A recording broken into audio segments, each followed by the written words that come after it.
Hey, hey, hey, what's up? What's up? It's your girl Shasta over here on Shasta Speaks. Hopping on to dive a little deeper into this whole Melody and Trish clash from last night, honey. Um, I got some thoughts. I got some thoughts. Okay. And I just want to hop on here and share 'em for a few minutes. As always, everything discussed on this channel are alleged in my very own opinion, honey, and they're definitely for entertainment purposes only. So I don't need nobody coming for me. Okay. If you have not already subscribed to the channel, what are you waiting for? It's Sunday. Um, you know, TikTok is down. They're supposed to be bringing it back. You know, fun stuff, right? But you ain't doing nothing. Go ahead and subscribe to this channel. Ain't no drama over here. Ain't no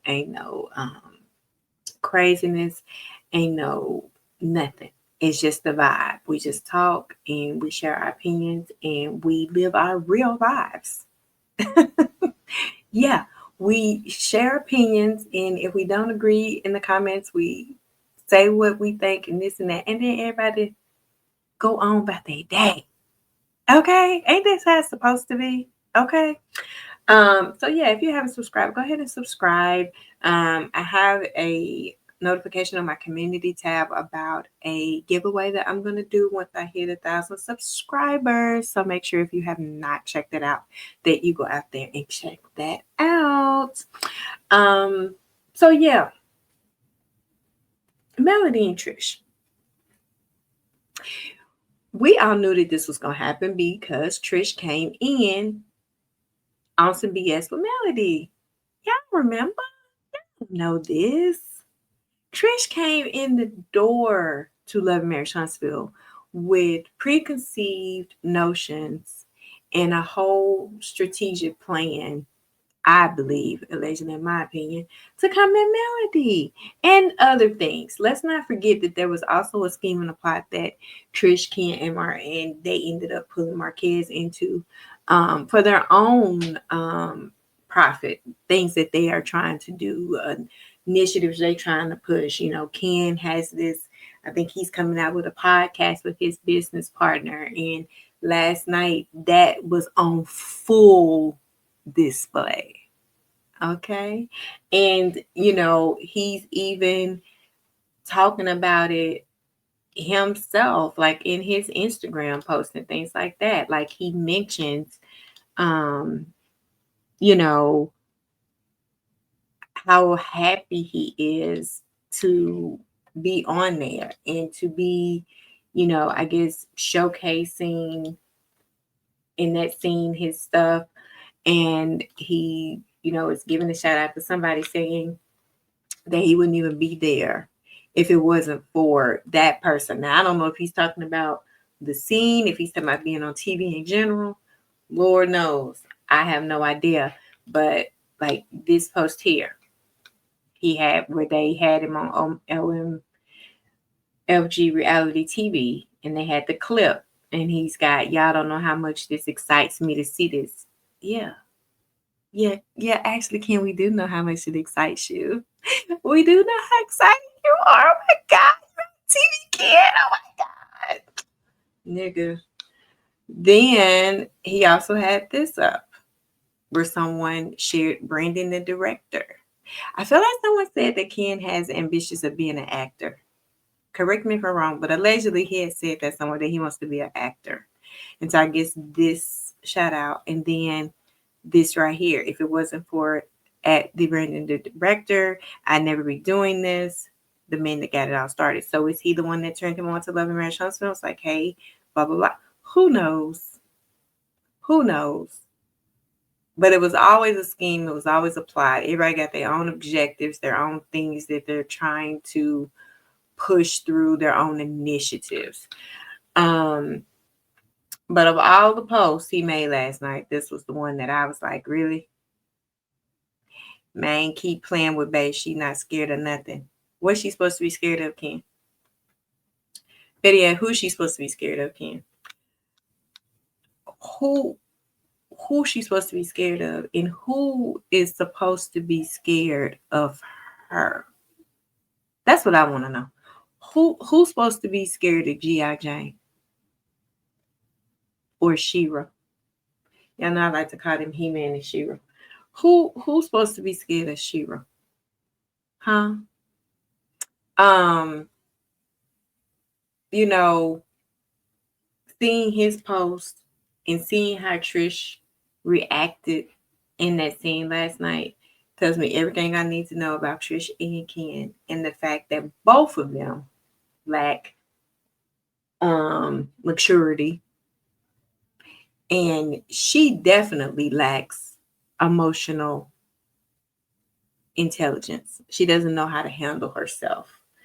She got so emotionally charged by one question, and it's like, you know what I'm saying? If a person just straight up comes to you, woman to woman, says, "You got a problem with me?" You know, that's not a reason to start the BS. And what I thought was interesting from that is that she said no, but that Kimmy was the one that was like that she was surprised. You didn't have no smoke for Kimmy. You still kept the smoke with Melody. Well, that's because Melody was always the target. She was always the target. She was always the one that you came in the door. I'm not fucking with her. I don't like her. You built an opinion of Melody before you stepped one foot on the set of Love and Marriage Huntsville, or one scene, I should say, of Love and Marriage Huntsville.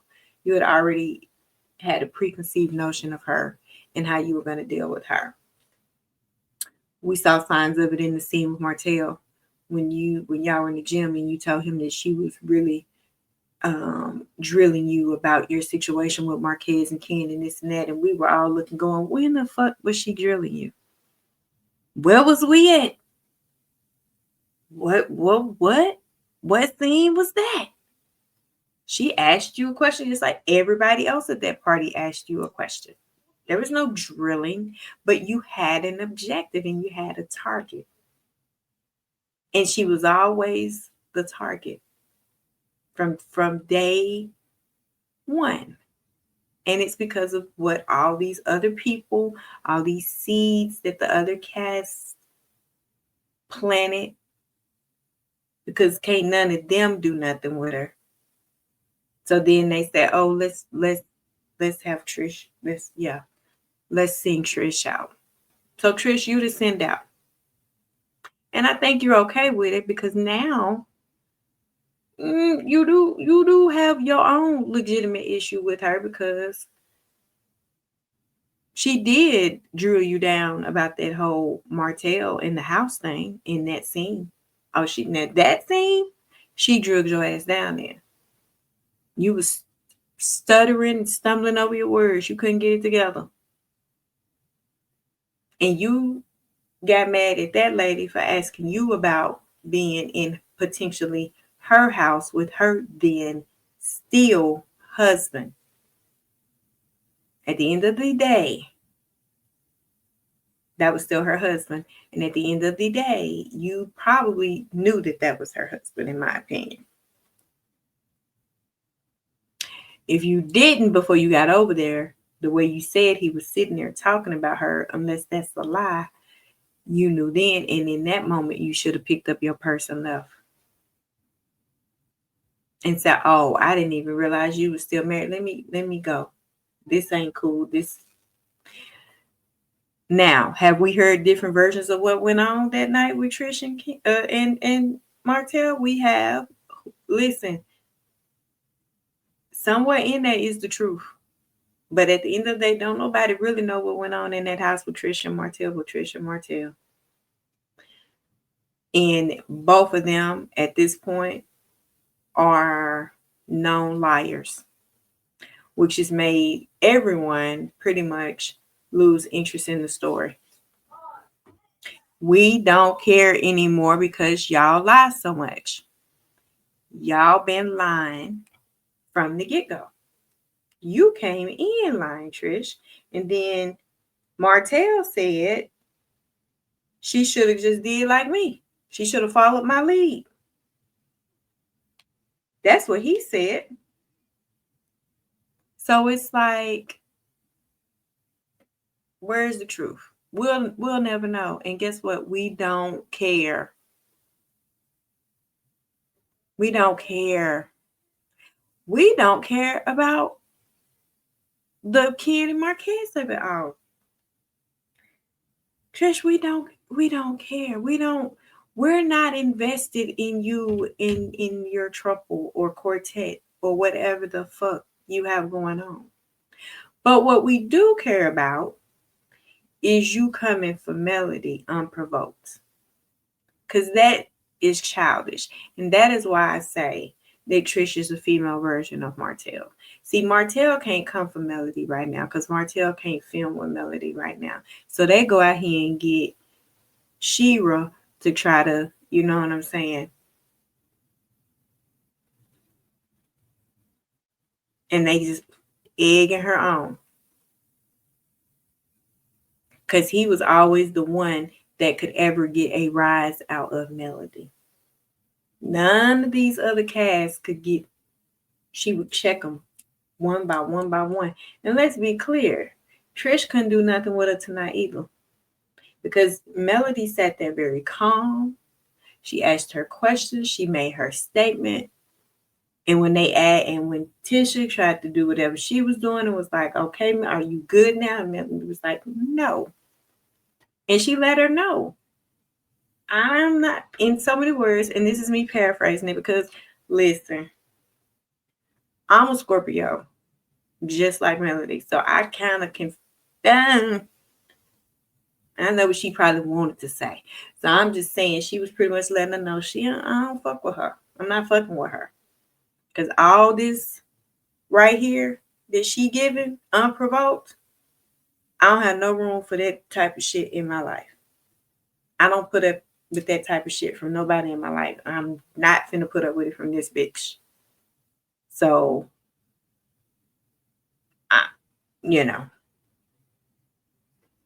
Trish had too much dip on her chip for no motherfucking reason. She was putting 20 on 10 for no reason. That lets you know that what Melody had said, if that's what provoked her, oh, it was some absolute truth in that. Yeah, it was some absolute truth in that. And you was probably mad. I'm talking about 38 hot mad when Marquez showed up at Mimosas with Melody and gave her them damn flowers. Oh, baby, I'm sure Trish was 38 hot. Cause you probably remember when he probably used to bring you flowers and shit.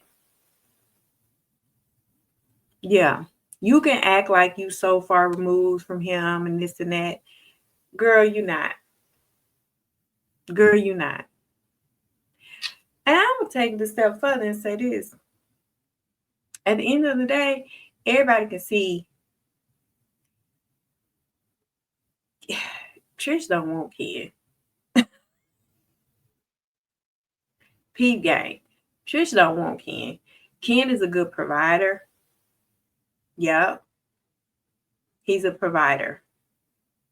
I think he has his own ulterior motives for doing that, allegedly, in my opinion, but still, he's a provider, and that's what Trish probably wanted and needs. Okay. But the fact that every time somebody mentioned marrying that man, she kind of clinches up and is like, you ain't trying to marry that man. And it's because I don't think Ken her type. That's just me. Listen, Ken, if you into all that shit with the muscles and stuff, cool, it's cool. I guess it's cool.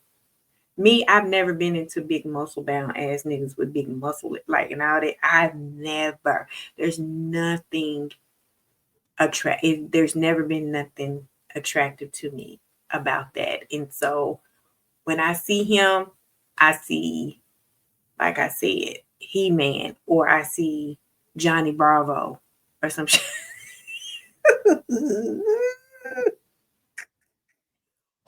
Which one is Johnny Bravo, y'all? Is the Ken or is it Trish? Because I could see Trish being Johnny Bravo too. Okay. But yeah, it's not. I'm just being honest. I don't think you go from a Marquez to a Ken. Just saying. Just saying. When they on the team, like when they in scenes together, when they do, I don't see fireworks. I don't see her looking at him going, "Oh my God, I can't wait to get these clothes." I don't see all this attraction between them. I see two motherfucking people who work out at the gym. That's what I see. I see a workout partner. I don't see a life partner. That's just alleged. That's just in my opinion. You know what I'm saying? Like I said, she needed what she needed. He's a provider. Okay? He's a provider. That's that on that. He needed what he needed. He wanted to get on the show. That's that on that. These folks over here needed what they needed. They needed somebody they could try to sick on mail. Period. They needed somebody from the outside that wasn't already in the inside. They had to get somebody from the outside to come on in and come and try to come for mail. The other part of that is I feel like production is making a segue into possibly bringing in coleslaw. Because what other way to open up that segue than to have somebody else that could have potentially had some type of relationship with Martell while he was married as well? How can you say you're going to bring on one chick that might have had something to do with him, but not bring on the other one? I'm just saying. So this whole clash, it was orchestrated, and it was orchestrated by all of them.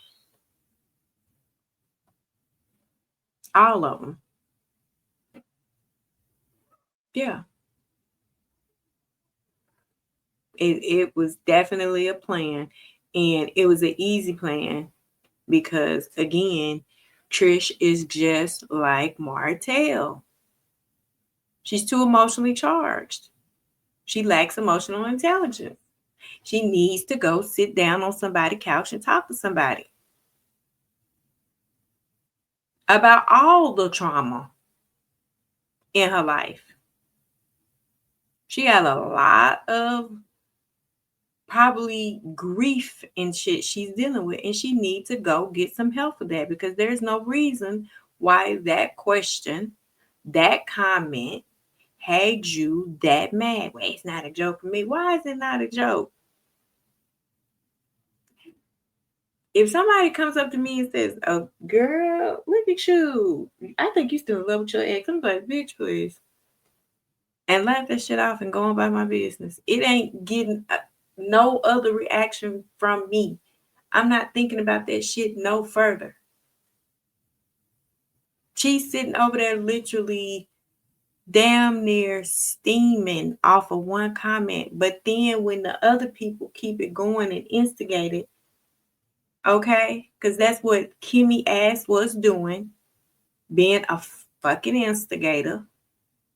She didn't turn to Kimmy with no smoke because that when Kimmy made the comment and said, "Oh, I'm surprised she's saying she don't have a problem with you." That would have been her opportunity to turn to Kimmy and say, "Well, why the fuck is you surprised? If I say I don't have a problem, I don't have a problem with her." That's where that energy should have went, but it didn't go there because Kimmy wasn't objective. Tisha wasn't objective. You know what I'm saying? They love to try to play in our face, y'all.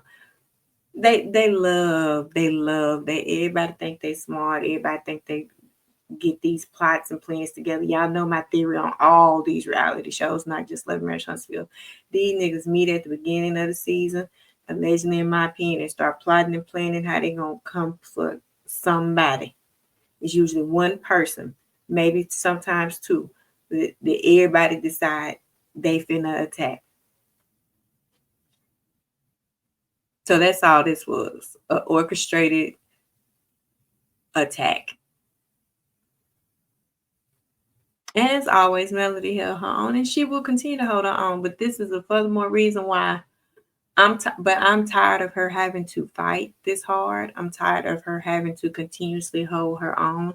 I'm tired of her always being in the line of fire. I'm tired for her. I want her to let them have it. Let them have it so these snakes can turn around and start attacking each other.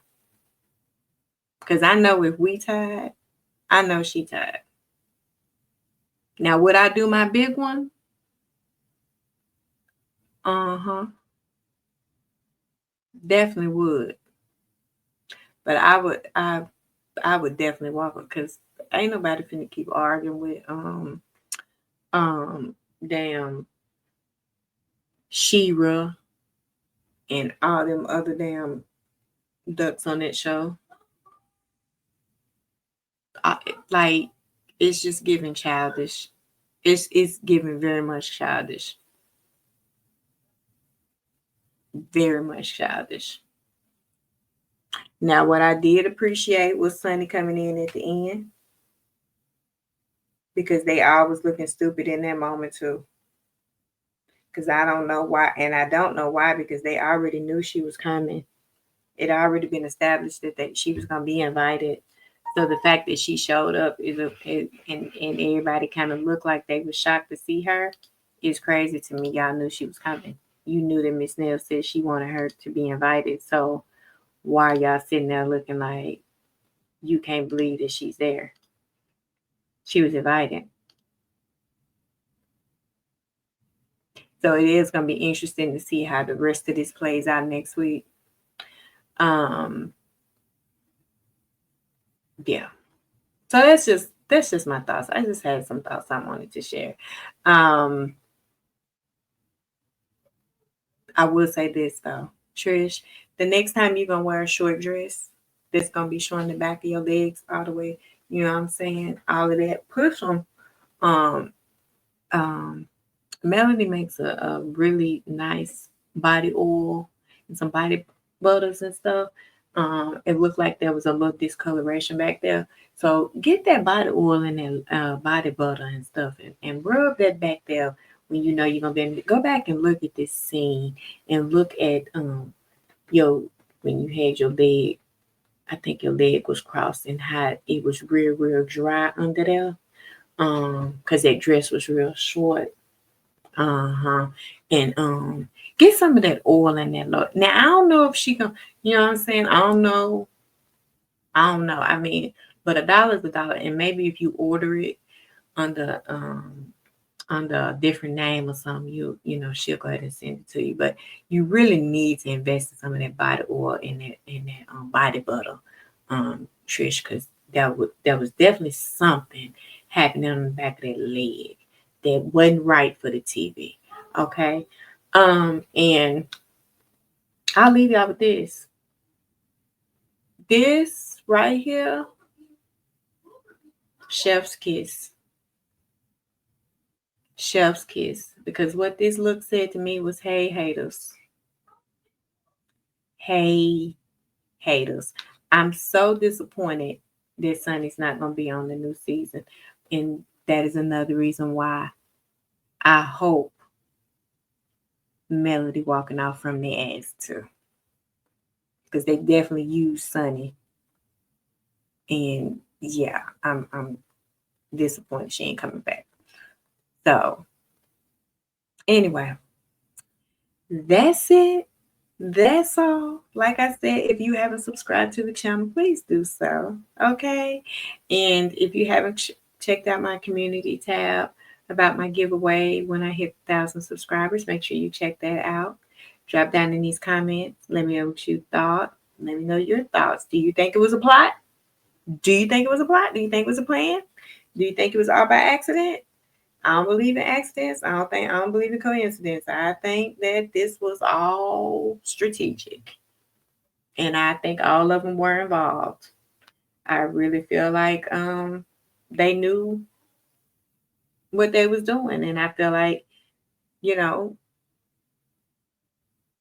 yeah, Trish was doing what she was doing for, because that's what she was set up to do. Period. That's what she was set up to do. So drop down in the comments. Let me know your thoughts. As always, keep it real, and then keep coming back over here though for tea.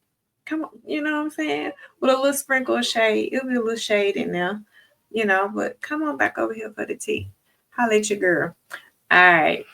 I holla.